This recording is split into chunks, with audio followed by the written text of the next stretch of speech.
Why you need an emergency fund right now? Imagine this: your car suddenly breaks down on the way to a crucial meeting. The mechanic quotes you $1,000 for the repair.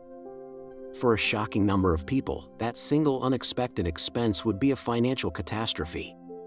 Recent economic data paints a startling picture. Nearly 60% of people can't comfortably handle a $1,000 emergency expense.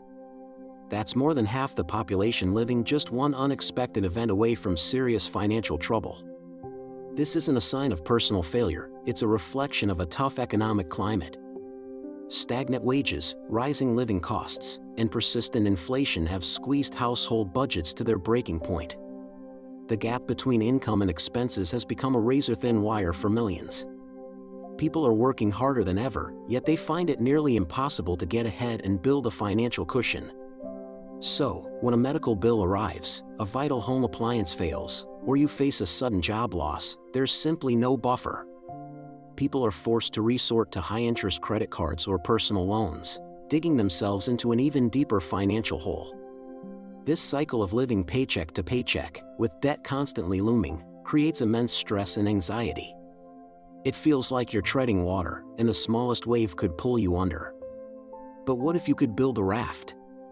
A financial safety net that allows you to navigate these emergencies without panicking. This is what an emergency fund is for, and it's more crucial now than ever. Building one might seem impossible when money is already tight, but it's about making small, consistent changes that add up over time. We're going to break down exactly how you can build a 3 to 6 month safety net, and do it faster than you think. First, you need to understand where your money is going. This isn't about judging your spending, it's about gaining clarity. For 1 month, track every single dollar. Use a simple notebook, a spreadsheet, or a budgeting app. Record everything from your morning coffee to your monthly subscriptions and grocery runs. Be honest and thorough. At the end of the month, you'll have a clear snapshot of your financial habits. This is your starting point, your map to finding extra cash. Now, categorize your expenses into needs and wants. Needs are essentials like rent or mortgage, utilities, groceries, and transportation to work.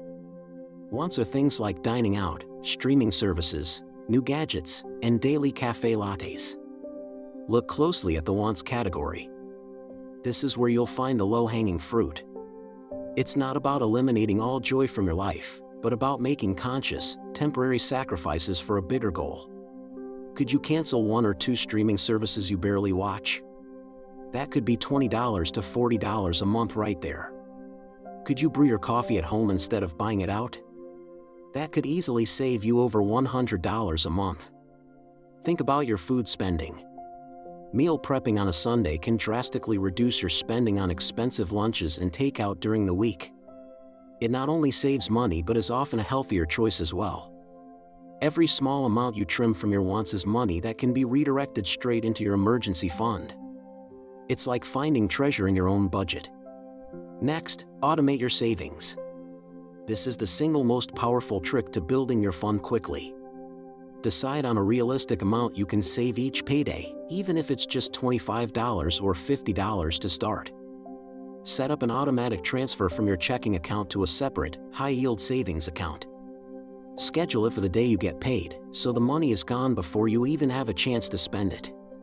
This pay-yourself-first method treats your savings like any other bill.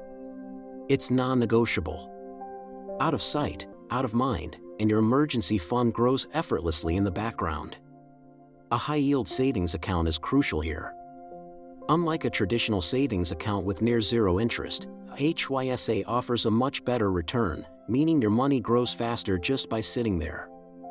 Make sure the account is separate and a little bit inconvenient to access, so you're not tempted to dip into it for non-emergencies. Now, let's talk about turbocharging your savings. Look for opportunities to generate extra income. We're not talking about starting a whole new business, but finding small side hustles that fit into your life. Do you have a skill you can monetize? Maybe you're great at writing, graphic design, or social media management. Websites like Upwork and Fiverr connect freelancers with clients looking for those skills. If you have a knack for organization, you could offer services to help people declutter their homes. If you love pets, you could become a pet sitter or dog walker in your neighborhood through apps like Rover. Consider selling items you no longer need. Go through your closets, your garage, and your storage spaces. That old furniture, those clothes you haven't worn in years, or the electronics gathering dust could be turned into cash on platforms like Facebook Marketplace or Poshmark. Every extra dollar earned from these hustles should go directly into your emergency fund. Don't let it get absorbed into your regular spending. This is your fast-track lane to financial security. Imagine you trim $150 from your monthly budget and earn an extra $200 from a side hustle. That's $350 a month, or $4,200 in a year, going straight into your safety net. As your fund starts to grow, it's important to define what an emergency actually is. A sudden job loss, an unexpected medical or dental bill, an urgent home repair like a burst pipe, or a critical car repair are all valid emergencies. A last-minute vacation, a sale on a new TV, or concert tickets are not. Being disciplined about what constitutes an emergency is key to preserving your fund for when you truly need it. This fund is your shield against the high-interest debt that traps so many. When the unexpected happens, you won't have to reach for a credit card. You'll have your own cash reserve to handle the problem, allowing you to sleep better at night. The initial goal should be to save at least $1,000. This is your starter emergency fund. It's a psychological victory and provides a small but mighty buffer against many common unexpected expenses. Celebrate this milestone. Reaching that first $1,000 proves that your system is working and gives you the motivation to keep going. Once you have your starter fund, don't stop there. The ultimate goal is to save enough to cover 3 to 6 months of your essential living expenses. Go back to that budget you created. Add up your monthly needs, housing, utilities, food, transportation, and any minimum debt payments. Multiply that number by 3, and then by 6. This is your target range. Having a 3 to 6 month buffer gives you true financial peace of mind. If you were to lose your primary source of income, you would have a runway of several months to find a new job without panicking or making desperate decisions.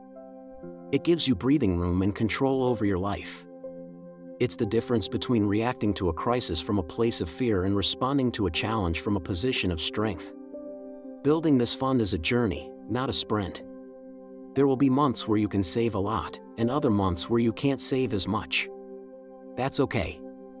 The key is consistency and forward momentum. Don't get discouraged. Remember that every dollar you save is a step towards financial freedom and security for you and your family. You are building a foundation that will protect you from life's inevitable storms. The feeling of knowing you are prepared is priceless.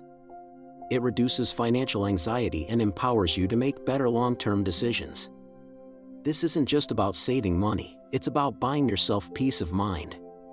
It's about taking back control from a volatile economy and creating your own stability.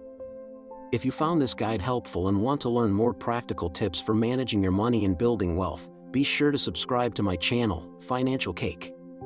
We're dedicated to making financial literacy simple and accessible for everyone.